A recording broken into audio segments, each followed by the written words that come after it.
तेल संकट के बीच आत्मनिर्भरता का मास्टर स्ट्रोक।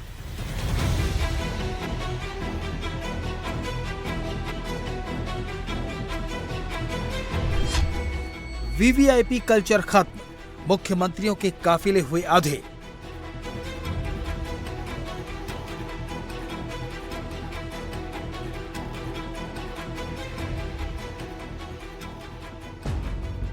मिडिल ईस्ट तनाव के बाद पैदा हुए ईंधन संकट के बीच प्रधानमंत्री नरेंद्र मोदी ने देशवासियों से पेट्रोल डीजल का इस्तेमाल कम करने की अपील की और अब प्रधानमंत्री ने खुद इस पर अमल करना भी शुरू कर दिया है।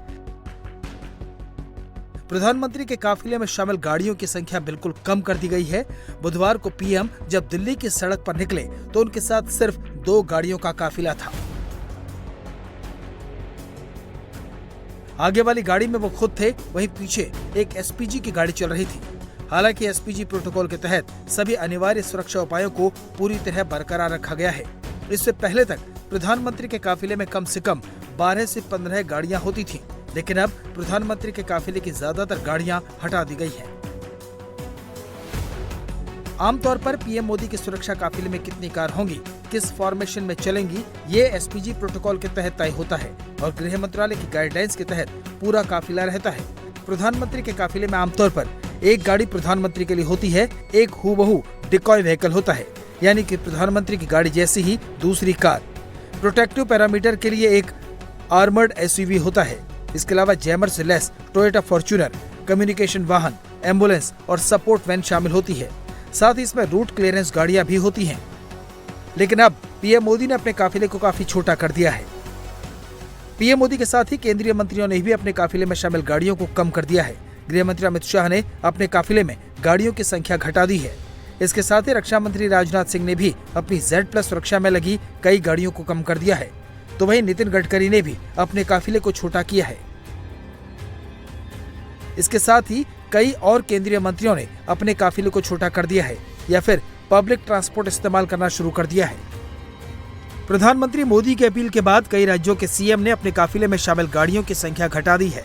यूपी और एमपी से लेकर बिहार और उत्तराखंड के मुख्यमंत्रियों और मंत्रियों ने अपने काफिले में गाड़ियों को कम किया है। यूपी, एमपी, गुजरात, उत्तराखंड, पश्चिम बंगाल, राजस्थान के सीएम के काफिले में शामिल कई गाड़ियों को हटा लिया गया है। सारे ऑस्टेरिटी मेजर हमने आज अडॉप्ट किया। गवर्नर, चीफ मिनिस्टर का कॉन्वॉय साइज डाउन साइज होगा। नया व्हीकल हम अगले 6 महीना नहीं खरीदूंगा। स्क्रैपिंग को हम लोग एनकरेज करूंगा। कोई भी विदेशी सामान हम अगले 6 महीना तक नहीं खरीदूंगा सरकार का ओर से। कोई फॉरेन ट्रेवल नहीं होगा, गवर्नमेंट फॉरेन ट्रेवल भी नहीं होगा, प्राइवेट फॉरेन ट्रेवल भी नहीं होगा। जहां तक सरकार और सरकारी एम्प्लॉइज का इशू है, except medical treatment nobody will go to abroad. So Assam in a humble way प्रधानमंत्री जी का अपील को क्रियान्वित करने का प्रयास करें। ईंधन बचाने के लिए यूपी के मुख्यमंत्री योगी आदित्यनाथ ने कई बड़े फैसले लिए हैं। बुधवार को ही कैबिनेट बैठक में 7 बड़े फैसले लिए गए। मुख्यमंत्रियों, मंत्रियों, विधायकों और अफसरों का काफिला 50% तक घटेगा। हफ्ते में एक दिन इन्हें पब्लिक ट्रांसपोर्ट या बस, मेट्रो से चलना होगा। सभी सरकारी बैठकें, सेमिनार, कॉन्फ्रेंस, वर्कशॉप वर्चुअल होगी। राज्य सचिवालय की 50% बैठकें वर्चुअल होंगी। बड़ी कंपनियों में हफ्ते में 2 दिन वर्क फ्रॉम होम होगा। हफ्ते में एक दिन नो व्हीकल डे मनाया जाएगा। पेट्रोल, डीजल और बिजली बचाने पर जोर दिया जाएगा। पीएम मोदी की अपील के बाद महाराष्ट्र सरकार एक्शन मोड में है। बुधवार को सीएम देवेंद्र फडणवीस ने 2 हाई लेवल मीटिंग की, जिसके बाद सरकार ने फैसला किया कि मुख्यमंत्री समेत सभी मंत्रियों के काफिले में गाड़ियों की संख्या आधी होगी। सभी मंत्रियों के विदेश दौरे रद्द होंगे। हेलीकॉप्टर और विशेष विमान के इस्तेमाल पर रोक रहेगी। मंत्री सार्वजनिक परिवहन का इस्तेमाल करेंगे। अफसरों को सरकारी काम के लिए पब्लिक ट्रांसपोर्ट का इस्तेमाल करना होगा। महाराष्ट्र सरकार ने, चाहे वो हमारे सिक्योरिटी का मामला हो, जो सिक्योरिटी के कॉन्वॉय होते हैं, जो विदेश यात्रा के मामले हो, या अलग अलग प्रकार से जहां पर देश का जो फॉरेन एक्सचेंज है, वो जिन चीजों में खर्चा होता है, उन चीजों का कम से कम इस्तेमाल कैसा हो, इस प्रकार का प्रयास हम लोग कर रहे हैं।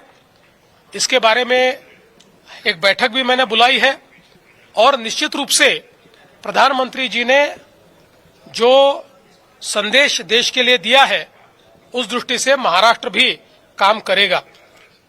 आपल्याला खरं म्हणजे मला सीएम फडणवीस ने आज दोपहर 12 बजे भी कैबिनेट की बैठक बुलाई है.